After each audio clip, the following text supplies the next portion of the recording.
And I got way too many feels, way too much emotion. I don't even know what's real. I don't need to get along with your best friend, even better with your family.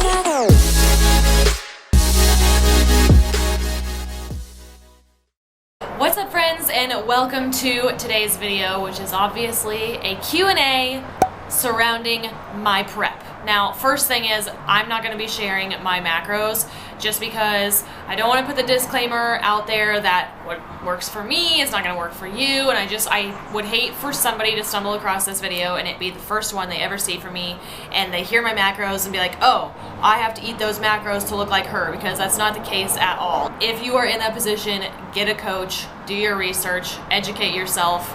Everything is so individualized when it comes to nutrition that honestly having someone who has eyes on you and knows what they are doing is going to be your best bet.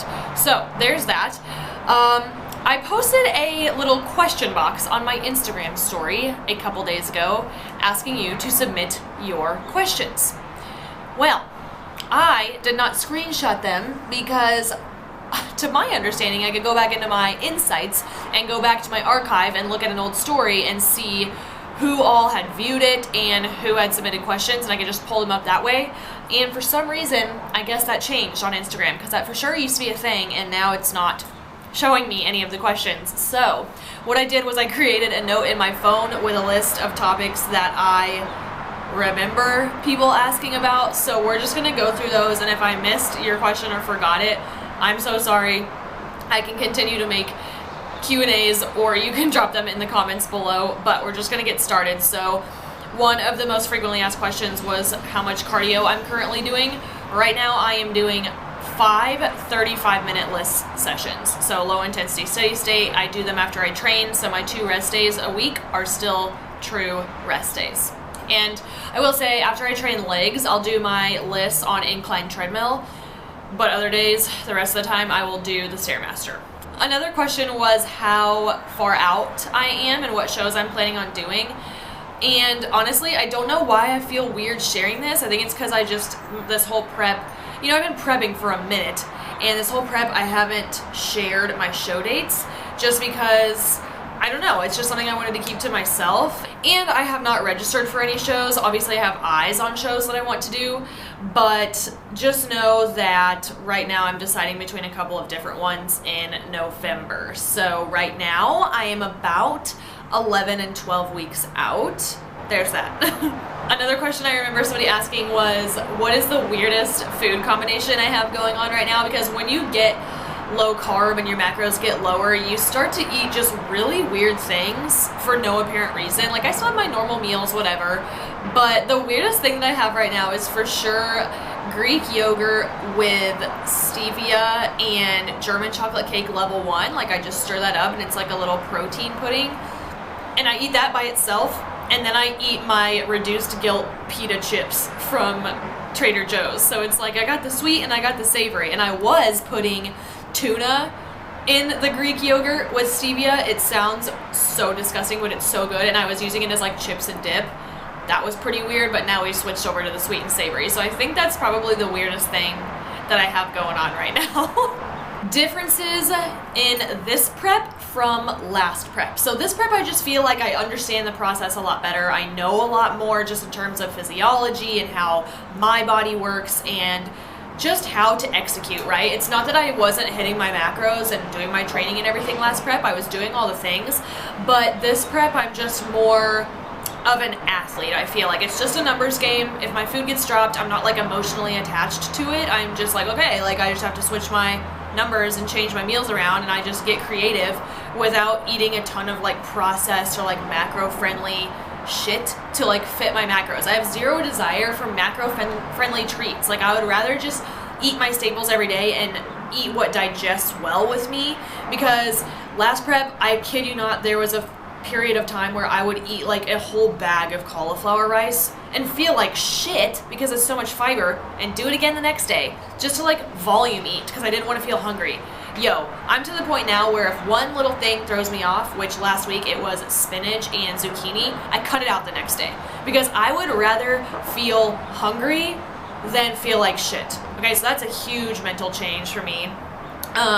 nothing has really like bothered me super bad this prep. Like, I'm just coasting. I coasted for a long time. Shit got real a couple weeks ago. But like even cardio and stuff, like it doesn't bother me. I go in, I train as hard as I can because I know that that's how I'm going to keep my muscle around. And then I do my cardio and it's fine. I'm never like, oh my God, I don't want to do cardio. Yes, those days will come, and those days are normal even in an off season. But right now I really am just loving the process, enjoying it. It's a lot different this time because I'm not in law school this time, right? So I can go to the gym when I want to, do my cardio when I want to, and just structure my day better, which in turn helps me manage my stress and my anxiety, and therefore my body is responding better, right? I don't know how the hell I prepped in law school. At the end, I was getting up, my alarm was going off at like 3:15 a.m., and I was driving to the gym to do fasted cardio from like 4 to 5, and then driving back home, getting ready for the day before my roommates got up and needed the bathroom. Then I was at my law school desk by 7 a.m. Then I had class all morning. Then I would go to the gym in the afternoon, train, do my cardio, go back to law school because I was competing on the mock trial team, so I had mock trial practice, which, side note, I competed in mock trial when I was 4 weeks out in Alabama, so I was traveling. I don't know how I had the cognitive function. Oh my god. Fuck these bugs. I don't know how I had the cognitive function to deliver opening statements, direct and cross examinations, and closing arguments. I don't know how I did that. But when it was happening, I was loving it. I was thriving. So that's just a testament to we can all do the hard shit. But yeah, so I'd have mock trial practice, and I'd go home and do my homework, and I would pass out at like 8 o'clock because I couldn't stay awake, and then I would just do the same thing the next day. So, that was gnarly. So I truly appreciate my schedule now, and I knew the last time I competed that this next time I would have already graduated law school. That's why I waited, and to grow, obviously, and I would have a much better, stress management system, and my body's responding like a freaking charm. So it's not that I didn't respond last time, but I just really had to dig a lot harder, and things are going to get more difficult. I'm gonna have more cardio soon and whatever, but this prep is a lot longer than my other one, and this is what I like. I like this approach better, so I don't have to like dig my own grave just really fast and really hard, because honestly, like I said, I was coasting for a long time, like on decently high food, dropping,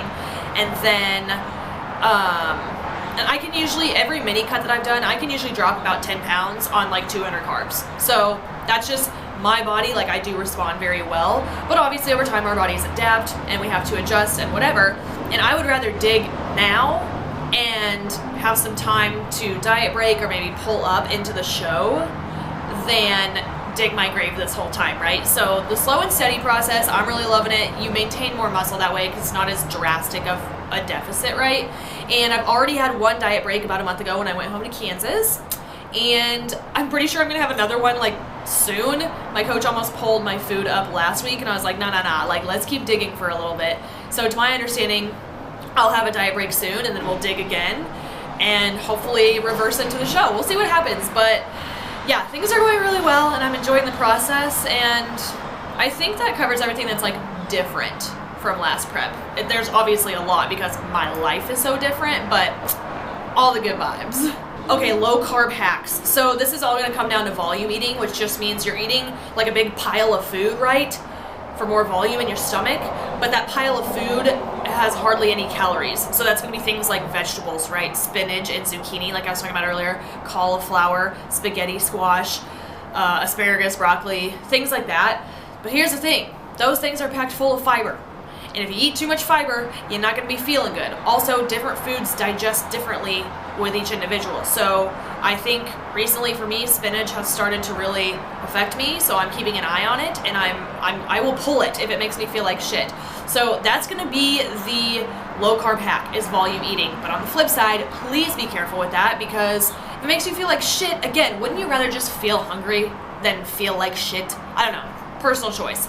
But I have learned my lesson way too many times with that, so I really don't mess with volume eating. My newest discovery are these little egg white thins from Costco. They're like really thin. They're like one protein per it's like a crepe, like a little crepini thing or something it's called. So they're like 1 protein per little crepe. And those have been my new jam because they're not, it's egg whites and cauliflower, but they're not like a ton of cauliflower, right? Because it's so dang thin, so it doesn't hurt my stomach. And I've been making little like breakfast tacos with those, or like normal tacos. So that's been my new thing, but again, that's not even really volume eating because they're so small. So just switch stuff up, you know, try different things, figure out what works for you, and honestly, when your macros get dropped, like I mentioned earlier, it just gives you an opportunity to be creative, and it's just a numbers game, dude. Like, remove the emotion from it. Yeah, food, like, is an emotional experience, like when you eat, you know, like a donut or pizza, burger and fries, whatever it is that you want to eat, and you're just like, oh, this is like a soul-touching experience. Yes, that is true. But if you're dieting, when your numbers get dropped, just be like, okay, it's a numbers game. That's all it comes down to, because that's how science works, okay? Just saying. Another question that I just remembered is a lot of people ask me what post-show treats I'm gonna have. And to be honest, okay, this is another thing that is way different from last prep. I am not nearly as food focused. Like, I just eat my foods that make me feel good and give me nutrients, and I move on, right? I haven't even really thought about post-show treats. I know I definitely want Cleveland brownies because I've had dreams about them, and I've seen them all over. I really want, like, I think it might be the golden doodle or golden dude or something. I haven't even looked like that far into like recipes and like what I'm gonna order or anything like that.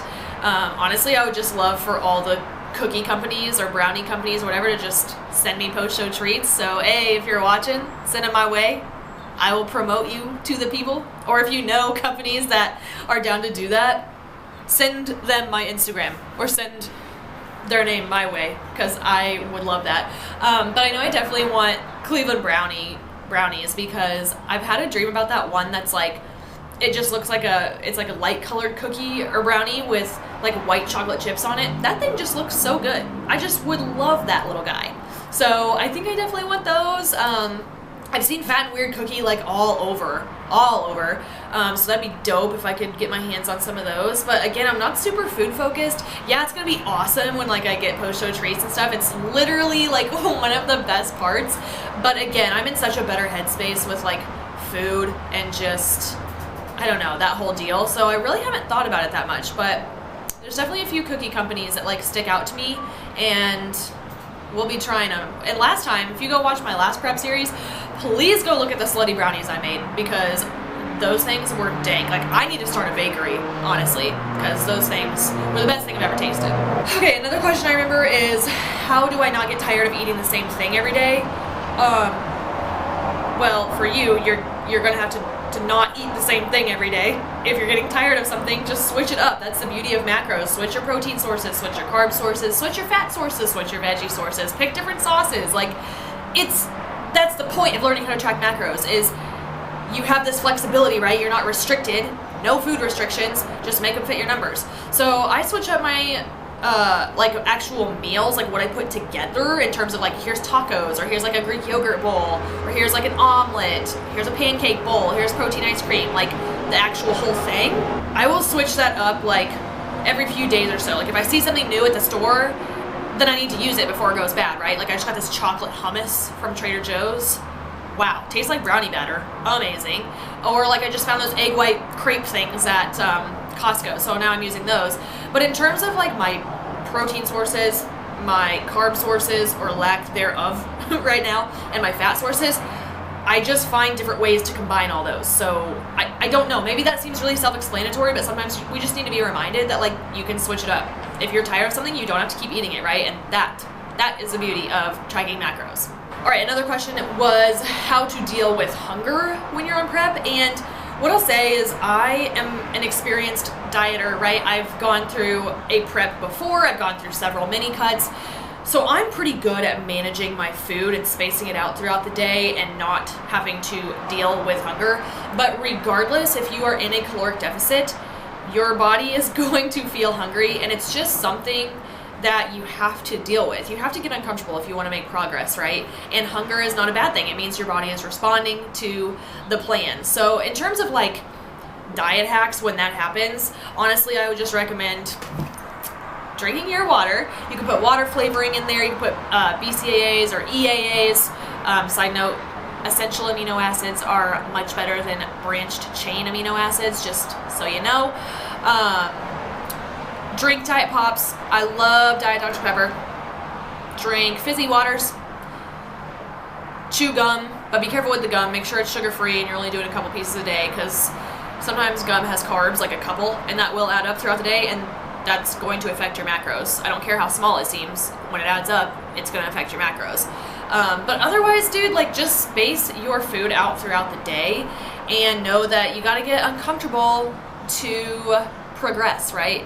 So there's that. I've been pretty hungry all morning, actually, and I don't know, I just deal with it. Take a walk. I took a walk earlier. I'm drinking my water. I'm filming this. I'm just waiting until it's time to eat, you know what I mean? So, because if you hurry up and you plow through your macros by like 4 p.m., oh, dude, you are screwed for the rest of the day, right? So that would be my best advice on dealing with hunger. The last question that I can remember is, what happens when you go too low calorie? And too low calorie is like, we need to define that, right? Okay, that's like my lawyer brain. Like, what's the term mean? I can't help you out if I don't know what the term means. But regardless, too low calorie is obviously going to be super dependent on the person and what you mean by that. But in a competition prep, things do get very low calorie. I'm still, like, my food is low, but it's not the lowest it's ever been. I'm not dangerously low yet, but I'm getting into the trenches. So things that happen when you go too low calorie, a lot of things are going to happen in your body. A lot of things are going to be down-regulated. The first thing I feel like should be obvious is, females, you're going to lose your period, because having a menstrual cycle requires so much fuel, like so much energy from your body. And since we are not giving our body the fuel it needs, it's like, well, cut that. We ain't having no babies soon. We can't support that. So that will be the first thing. Also, things that you won't necessarily feel, but like your thyroid hormones will become down-regulated. I guess you'll feel your hunger hormones. They become down-regulated. Once you've been dieting for a while, your hunger just kind of goes away, which, like, tight, because you don't have to feel hungry, but also, like, that can affect you long-term, obviously. Just hormones in general, they become very out of whack. They become very affected, and if you continue to diet for long periods of time, this is where things go wrong, right? So that's why I took 2 years away from the stage. That's why I encourage any competitor, unless you are chasing your pro card for a season and you are really close, like, the feedback is not, hey, go grow some more muscle. It's, you need to come in tighter. Your conditioning wasn't there or whatever. That's something you can manipulate in a few weeks. Growing muscle, that's going to take time. So that is the only time that I would say, yeah, keep competing. But even then, competitors need to take years away from the stage in order to restore their overall health, but especially their hormone health, and especially as women. Because, yeah, like, you're not gonna have your period. I have hormonal acne, and I know for a fact this is a result of the way that I have been eating for months on end. And just a side note, that is going to be a top priority for me when I'm done competing at the end of this year. I'm going to up my dietary fats, like, very quickly. And y'all know I'm taking Harmony from First Form to help balance the hormones that I have going on now. And it is helping. I will say that. I have noticed such a big difference in my mood and my anxiety, and also just some girly things that I feel on the inside. And I'm also doing the seed cycling, which that's going really well too. So really excited to keep chugging along with that. But obviously I'm in a caloric deficit, so I'm not gonna, like, get my period back on prep, okay?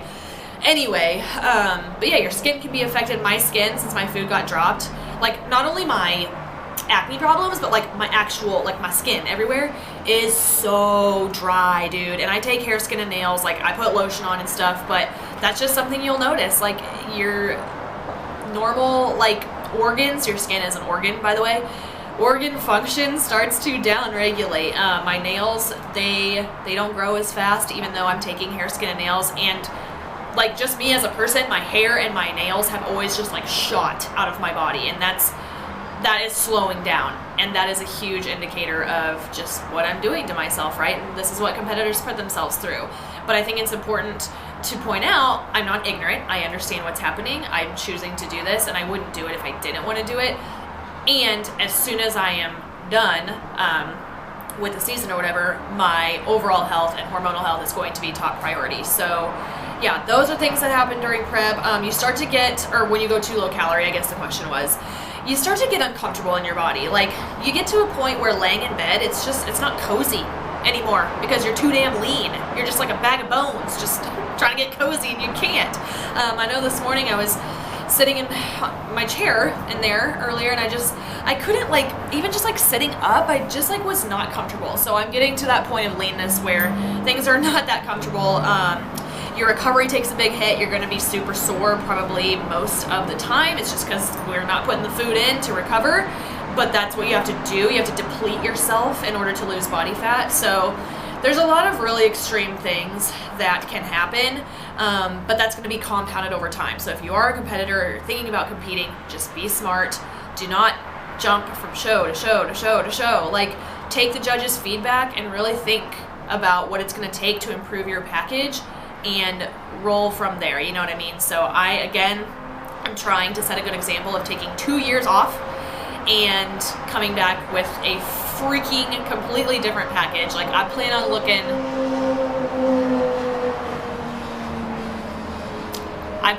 looking gnarly, okay? I already know. I can already see it, I can visualize it, and we'll just leave it at that, because most of this stuff I do like to keep to myself. Like, this is my thing. I've been working at it for more than just the last, 16 weeks that I've been prepping. I've been working at this for years, even the years before I competed the first time. So yeah, there's that. I think that covers everything that I wanted to touch on as far as like what happens when you go too low calorie. Just be careful, man. Do your research, get a coach like I mentioned earlier, and hopefully what I said helps, you know. One last question I got was about daily weight fluctuations. Someone had asked, you know, they've heard competitors say like, oh, I haven't hit my lowest weigh-in since last week, and so they were asking about weight fluctuations. And here's the thing, weight fluctuations are so normal. You're not going to hit a new low weigh-in every single day. It's not going to, your progress is never going to look like this. Okay, not like new low, new low, new low, new low. It's actually very rare that happens, and if that's the case, you're probably dropping too quickly, which means you could be in too big of a deficit and you might be losing muscle mass at that point.